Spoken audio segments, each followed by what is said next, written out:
Okay, our webinar is now live. So welcome to the virtual college exploration for all Pennsylvania students, sponsored by the Pennsylvania Association for College Admissions Counseling and StriveScan. PACAC is a nonprofit association comprised of more than 1,200 school counselors, college admission counselors, independent education consultants, and other professionals responsible for guiding students through the important transition from high school to post-secondary options. Thank you for joining us. A few housekeeping announcements before we get started. You can use the Q&A button on your screen to type your questions to our presenters at any time. Your camera and microphone are off, so the panelists cannot see or hear you. This is just one of the many different sessions happening, so be sure to check out the full schedule at pacac.org. This presentation is being recorded and will be available within about a week at the same website, pacac.org. I'd now like to turn it over to our presenters. Wonderful. I'm going to go ahead and attempt to share my screen. Panelists, can you see the screen? Did it work? Awesome. Okay, students, let's see.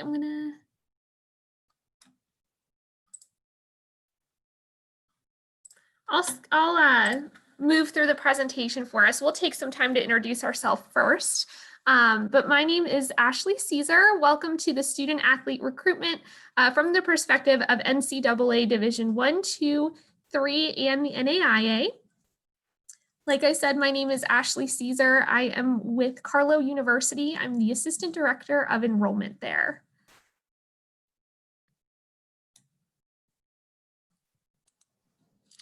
And I'll introduce myself next. I'm Allie Smith. I'm from Villanova University. I'm one of our assistant directors of admission.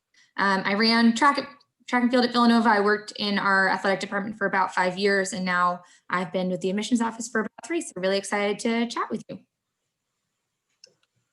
I'm Nicole Carrera. I'm the Associate Director of Admissions at IUP, and I am the liaison to our athletic office. So I work a lot with the coaches and the athletes. I'm Karina Graziani. I am the Sports Communications Manager and Recruiting Coordinator at Carlow University. I've been in this role for 3 years now. I've been in sports communications for about 6 years, and I actually played NCAA Division III softball.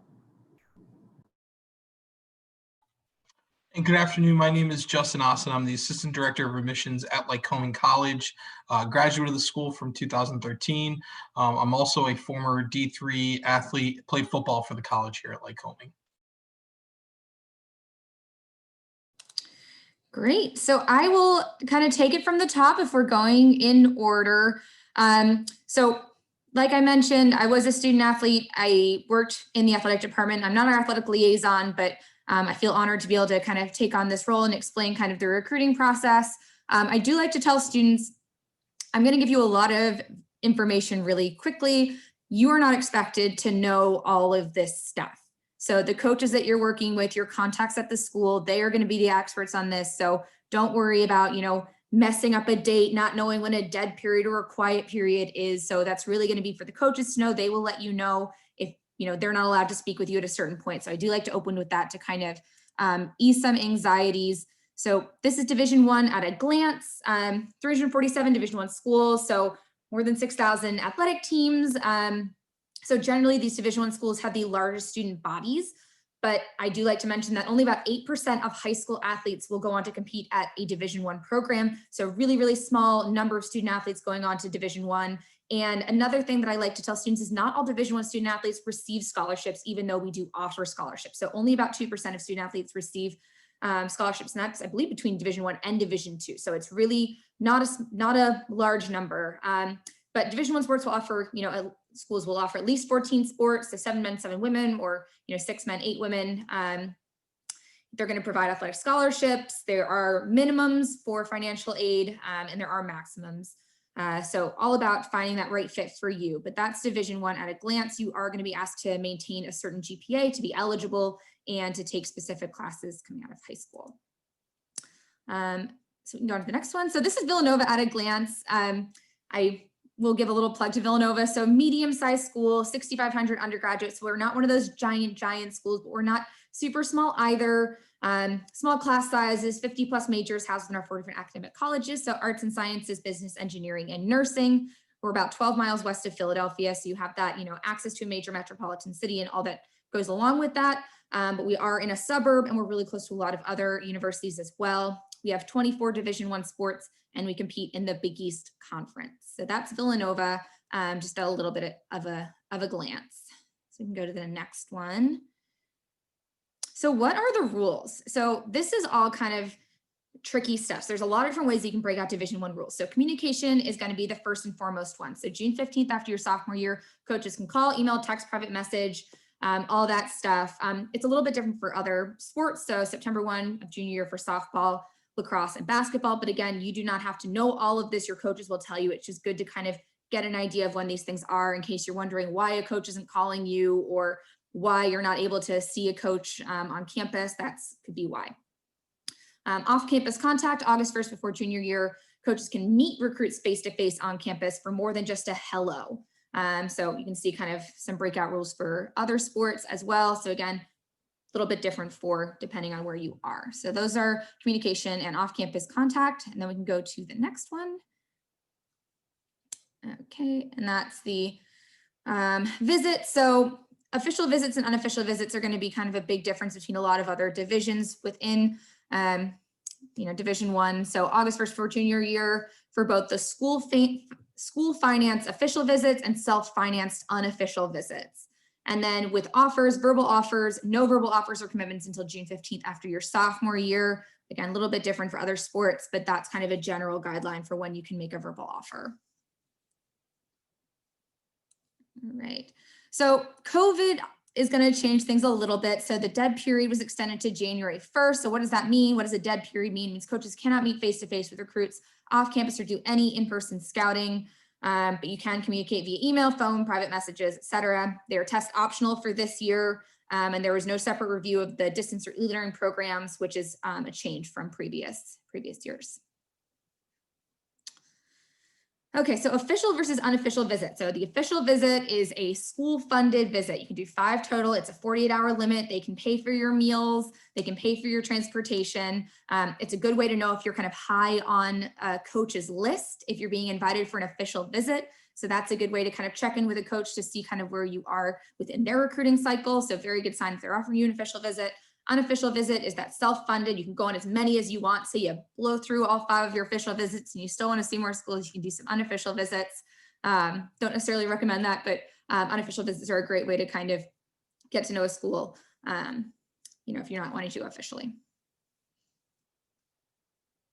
Okay, so the Eligibility Center. So this is going to be what you're going to need to complete before you go on to compete in NCAA Division I school.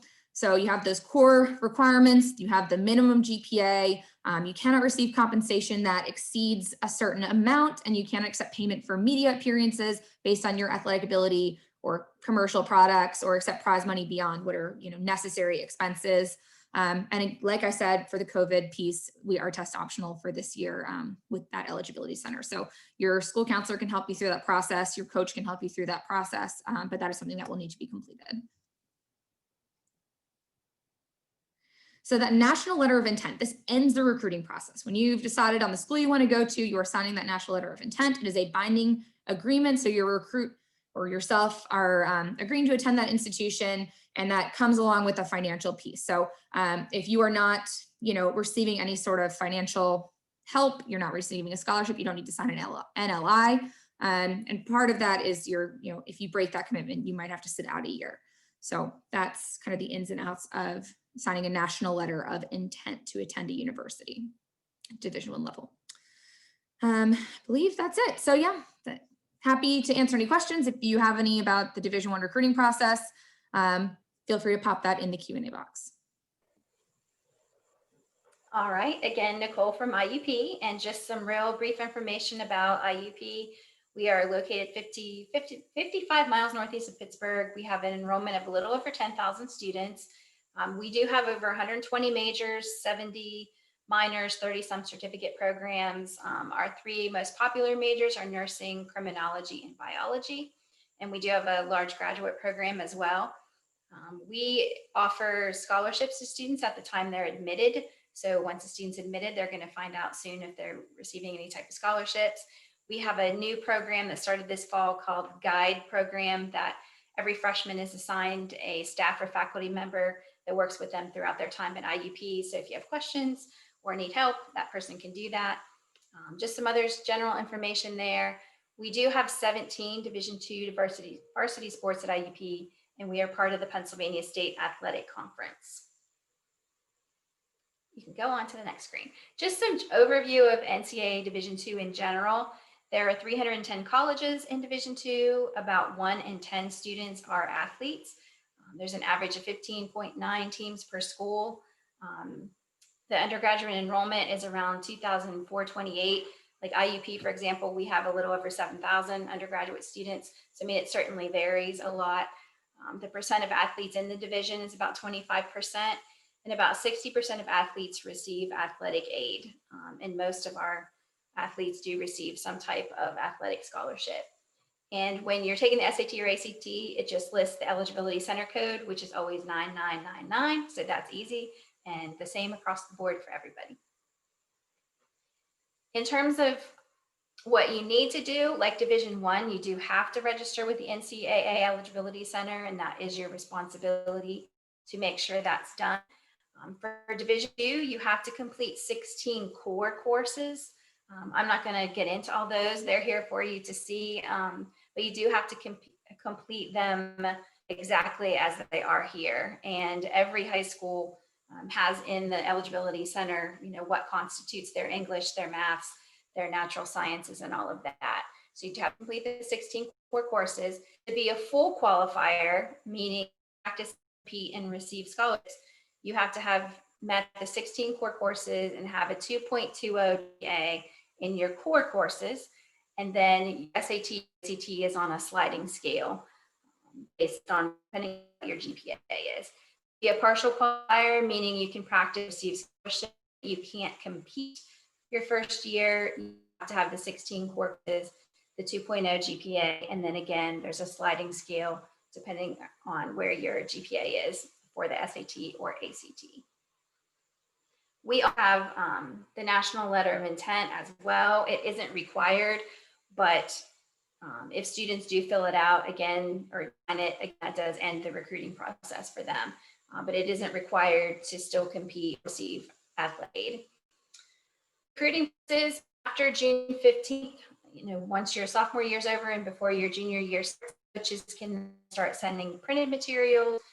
They can call you, they can visit you off campus, you know, do off-campus visits to your family with an unlimited amount. And then you can make an unlimited number of unofficial visits, which again, those are the visits that you would pay for yourself. You can make one official visit, meaning college pay for it, to each Division II college you're being recruited to. There's no limit on how many you can visit. It's just one per each Division II college that's recruiting you. And again, those are the visits that the university would pay. And that's it, I guess. All right. Thank you. And if you have any questions, please let us know. Awesome. Thank you. So good afternoon, everyone. Again, my name is Justin Austin, as I stated earlier, and I work at Lycoming College. I'm a graduate and also a former D3 athlete. But first, just want to talk a little bit about Lycoming College and who we are. We were founded in 1812 and makes us one of the 50 oldest colleges in the country. We have 1,200 students with a breakdown from 15 countries and 32 different states. We're located in Williamsport, Pennsylvania, dead center of the state, and we're actually home to the Little League World Series. That's what we're known famous for. But with the size of our campus and with our faculty, as you can see here, 90 full-time faculty, and 96% of those members have either their PhD or their highest education available within their field. So we have a 12-to-1 student to faculty ratio. In terms of D3, we compete in the Middle Atlantic Conference. So we play schools such as Wilkes, Misericordia. So again, just to give you an idea of what the D3 aspect is like. But with our education, though, real quick, we have been nationally ranked across the board, from the Princeton Review, Forbes, as well as U.S. News and World Report. But be more than happy now to dive a little bit deeper here into D3. Division III actually has the largest amount of both institutions at 446 and actual student athletes, which is over 195,000. Students who partake in Division III athletics do partake in that for the love of the game. So as you can tell, D3 is the lowest out of all of the divisions. There is no athletic scholarship opportunities when students attend a D3 school. Students, when they attend that, they're pretty much the true definition of a student athlete, because they are attending a school because they fell in love with it, but at the same time, they're still partaking in their sport that they love. And that was one of the things that I loved most about being a D3 athlete was I loved my school very, very much, but I was also there realizing, to get an education at the end of everything. Recruiting is much different, but the academic success of students who participate in Division III sports is around 87%, and that's based off of a 2019 survey. So Division III students are very, very active on their campuses, as well as doing very well in the classroom. And just to go over some quick facts, the median undergraduate enrollment is around 1,700 students. So a lot of the schools in Division III are quite small. Again, nothing wrong with bigger institutions. We have Villanova here today, as well as IUP. Those are both a little bit bigger schools, but some students feel more comfortable on a smaller campus. So that size of 1,700 might just be that perfect fit for students. The average number of teams per school is around 19. Here at Lycoming, we have 17 Division III sports, co-ed from football, wrestling to women's volleyball, men's and women's soccer. So there's just plenty of opportunities for that. The average percentage of student body participants in sports, 17%.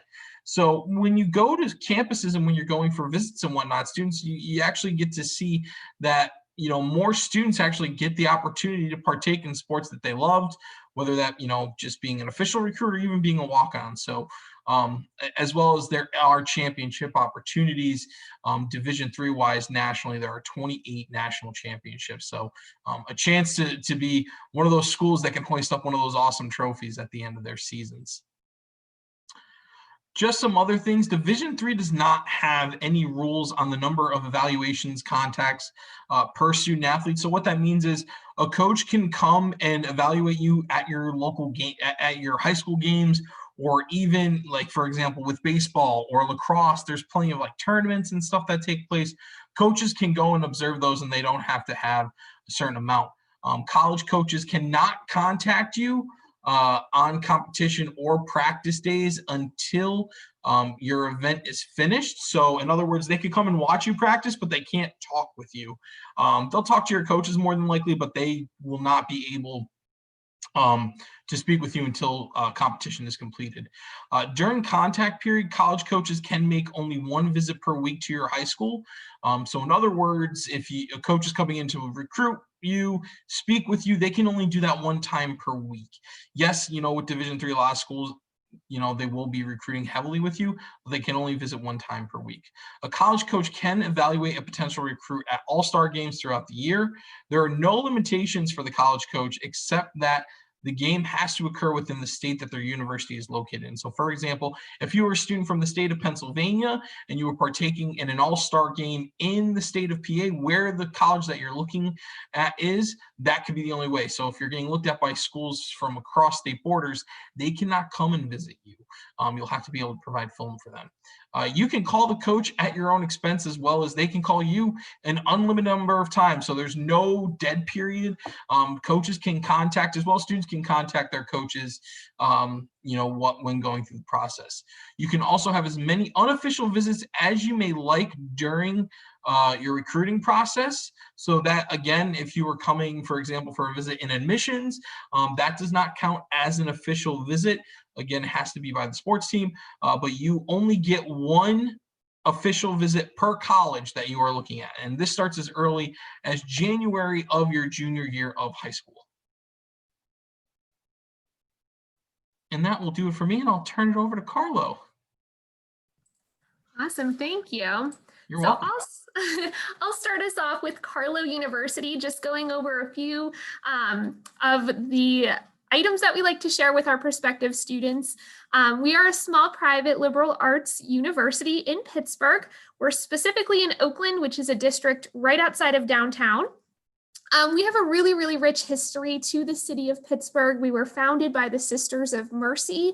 And because of that, we have a really, really strong connection to service learning, giving back to the community, and our values. Our values is what drives everything that we do on our campus. I always like to say Carlow is the best of both worlds. We're kind of up on the hillside, so you're not among the hustle and bustle of Oakland. So you have a campus to call home, but at the same time, you have all of Oakland and then Pittsburgh right at your feet to explore. Because of that, there's great internships, renowned hospitals right at your feet, research facilities, businesses. So no matter your major, great internships, some within walking distance of our campus. We're on the smaller side though, so about 15 to 20 students on average in a class, an 11-to-1 student to faculty ratio. We also encourage double majors, minors. Being a liberal arts university, there's a lot of flexibility there. We have great clubs and organizations to get involved with. Of course, our athletics, which Karina is going to discuss here in a second. On the admissions side, we do run on rolling admissions. We're on the Common App. We're on our own application, carlow.edu is where you can find us. Completely free, no essays, no letters of recommendation. And we do offer merit scholarships to every student that is stackable with an athletic scholarship. Of course, we encourage students to file the FAFSA as well, and we'll walk you through every step of the admission and financial aid process. So with that being said, I'm going to pass it over to Karina. She'll talk with you a little bit about our athletics. So yeah, we participate in the NAIA, it's the National Association of Intercollegiate Athletics. It was founded in 1937. There's about 77,000 student athletes nationwide. They sponsor 27 championships and offer over $800 million in scholarships. A lot of people say, you know, what is the NAIA? On the last slide, I kind of equate it to almost like an NCAA Division II university or college because we do offer those athletic scholarships. Not nearly as many rules or regulations as the NCAA. A lot of our coaches do try to follow some sort of regulations to a certain extent. I personally have a one-click rule. If you are not officially recruited by us and you post something on your Instagram or Twitter, I can like it, but I'm not going to retweet it until you're official. So you are actually limited to only 2 on-campus tryouts or at the facility. And then once you are enrolled, so that is once you're in school, no other coaches can contact you. So this applies, I'm thinking specifically of fall sports when they get there before school starts. If you're already set to go as a fall sport athlete, this still applies to you. So if you're interested in transferring at any point, the coach or AD at your current school must contact the next school within writing 10 days after it's made. We do have letters of intent that we send out personally here at Carlow. They are non-binding. And scholarships are controlled and set by each individual institution. So there are scholarship limits and they do vary by teams, but that is something that you don't have to worry about. So I kind of dove a little deeper into our Eligibility Center. So the NAIA does have its own Eligibility Center completely separate from the NCAA. So that is something else. If you register with the NCAA, you also have to register with Play NAIA. They're 2 separate entities. They don't talk to one another. So really it's to, depending on what kind of university you're looking at, you may have to register for both. You can register after your junior year if you have a 3.0 on our 4.0 scale. And the requirements are a 970 SAT, an 18 ACT, and a 2.0 scale if you're an incoming freshman. You have to meet 2 of those 3. Another requirement would be if you graduated in the top half of your class. The NAIA did waive the test scores due to COVID this year, but I don't know that it's moving forward. They haven't really come to a decision on that. Okay, I went a little deeper into everything than everybody else did, but transfers are a little different. With transfers, there is a residency rule. So if you participated, there is a 16-week wait unless you have that written release from your athletic department. You also must have a 2.0 GPA to transfer into NAIA and meet all of the different academic requirements. As far as transferring from a 2-year school to an NAIA school, you just need to have the written release from the athletic director. And one of my favorite things to drill into everybody's head is the 24 36-hour rule and the progress rule. So that means after your first 2 semesters at a university, you must have earned 24 credit hours or 36 semester partial semester hours.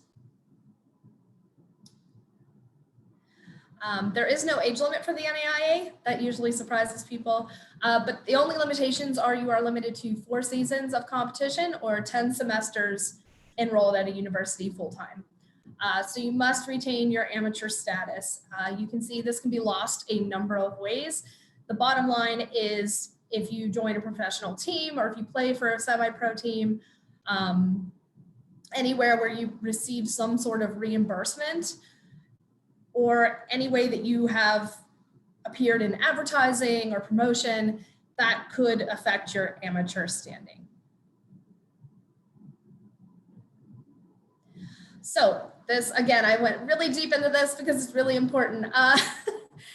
Just sending items to play NAIA, all the high school transcripts must be sent through the high school portal by the guidance counselor. This has been a huge holdup. This was something they changed, and it has been a pretty big holdup for some of our incoming freshmen, just because a lot of high school guidance counselors aren't familiar with Play NAIA. So that's something, again, if you can get a jump on that, it would be great to get started. The sooner the better.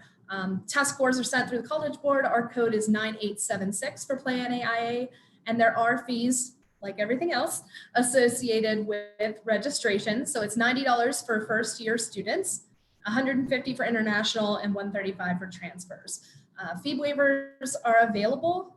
Those need to be submitted through your high school. They're based on if you received any sort of fee waiver for the SAT or ACT, or if you received free or reduced lunches. And then international transcripts, this is new this year. Those must be sent through InCred.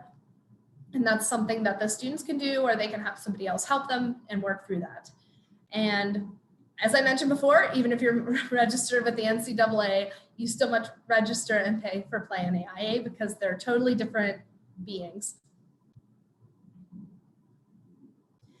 So if you're wondering if NAIA is the right fit, yes, we do offer athletic scholarships, and we're really focused on the student athlete experience and academics. And one of the big things of the NAIA is the Champions of Character initiative, and you can see our 5 tenets of that.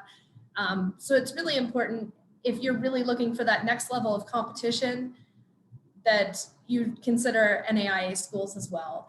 But the best way to get in touch with someone at an NAIA school is I know at Carlow, the best way is to either apply and say that you're interested in athletics, or on our website, we have a Recruit Me form link at the very top. And that is the best way. That goes directly to the coaches, and you can get directly in touch with the coaches, and they are going to be able to walk you through all of these steps. There are some resources. If you would like the link to these, please drop me a line in the Q&A box, and I would be happy to copy that.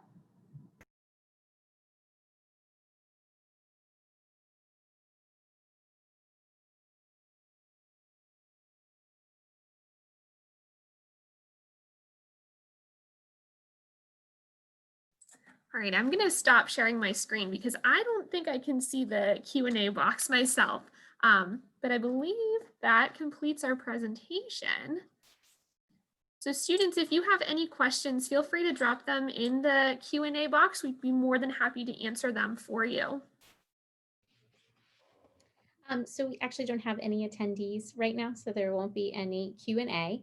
But what I can do is I can share my screen here to do my final slide.